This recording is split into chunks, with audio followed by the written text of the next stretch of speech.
Soc la Núria Marín, tinc 58 anys, vaig néixer a Terrassa, els meus pares eren de Sòria i vam viure a Campanet durant molts anys. Quan em caso, vinc a viure al barri de Vallparadís, un barri que em té molt enamorada, especialment poder passejar pel barri, veure les pedres del Castell Cartoixa em tenen fascinada.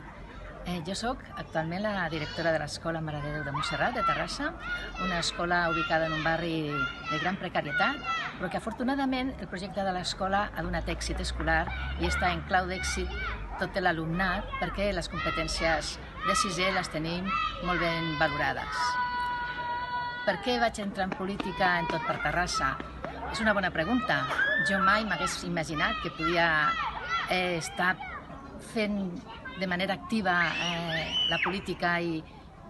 prendre decisions per millorar les coses de Terrassa, no? Però un bon dia, parlant amb el Jordi Ballart, em va explicar el seu projecte,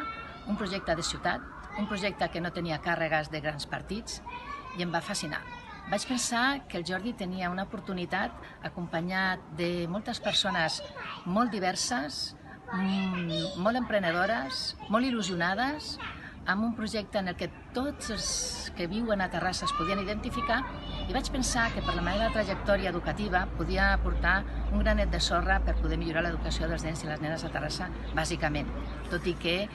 totes les qüestions de Terrassa em preocupen, i pensar que entre tots i totes que formem part de Tot per Terrassa podem millorar la ciutat en la que tots ens sentem satisfets, orgullosos, pot ser una gran oportunitat.